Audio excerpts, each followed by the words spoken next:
Eto pa mga bossing ko, binibidyo ko na 'to kaagad para makapag-ready na po kayo mga bossing. Alam niyo po ba sa July 11, full moon po 'yan. May bibilin kasi kayo mga bossing ko kaya pinagre-ready ko na kayo, kaya binibidyo ko na po ito.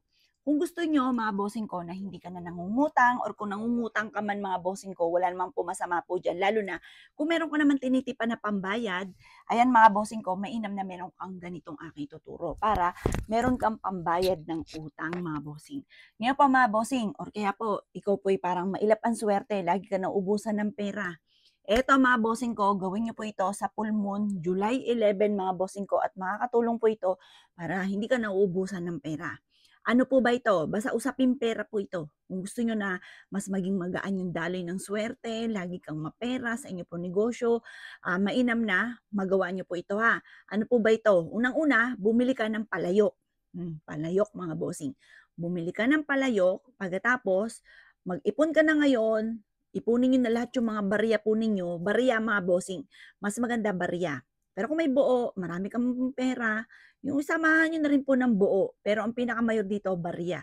Ilagay niyo sa palayok mga bossing ko ang barya. Naibidyo ko na 'to dati mga bossing ko at meron din akong ganito, palayok mga bossing. Ngayon po, punuin niyo po yung palayok, maraming barya mga bossing. At pagkatapos, ibilad ito sa liwanag ng sinag ng buwan mga bossing sa July 11, mga boss. Yan po 7:00 ng gabi.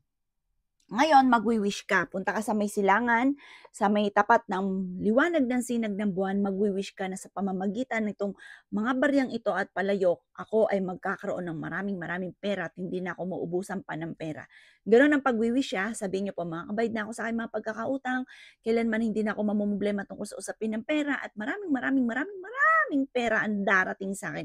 Hindi na ako mangungutang pa or kung mangungutang ako ay marami akong mga pambayad." Kumbaga'y maraming mga paparating sa akin na magagandang oportunidad at makakabayad kaagad ako sa aking mga pagkakautang. Gano'n mga bossing. Magkakaroon ako ng maraming pera. Positive lang mga boss. Pagkatapos, mga boss, kapag po kayo ay nasa labas pa, hayaan niyo siya na maliwanagan ng buwan sa July 11. Ngayon pa mga bossing, ang gagawin po ninyo, pag papasok ko na sa loob, ipasok niyo po siya, pero sa tabi ng bintana, hawiin ang kurtina, hayaan niyo siyang maliwanagan.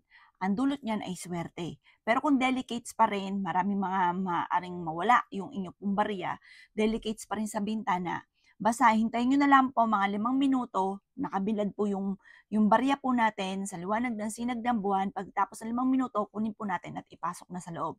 Lagyan niyo na ito sa ilalim ng ating higaan. Pero kung hindi naman delicate sa lugar po ninyo, kahit na sa bintana po may berhas naman po siya at wala namang kukuha, hayaan niyo pa rin po siya. Iba kasi yung na-overnight, yung mas matagal po siya, yung barya mga bossing. Pagkatapos po niyan mga bossing ko, halimbawa na-overnight niyo na po siya, wala namang mawawala po sa inyo pong barya, saka sa umaga, in-overnight po natin siya, ilagay niyo siya sa ilalim ng ating higaan.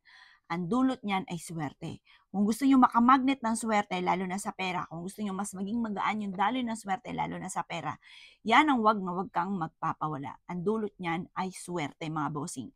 Nako mga boss, ako po'y meron po rin yan.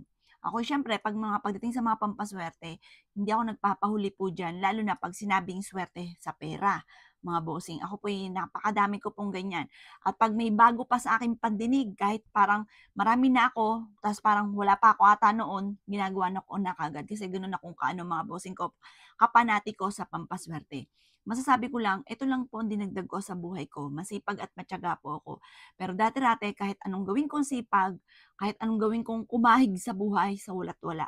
Dinagdagan ko lang po ng pampaswerte ang buhay po namin at hindi ako makapaniwala sa mga blessing na dumarating. Kaya kung nais po ninyo ay ganun din ang mangyari po sa inyo, gawin niyo na po ito. Subukan niyo po ito at gawin positibo ang mga bagay-bagay. O siya mga boss ha, good luck po sa inyo po lahat.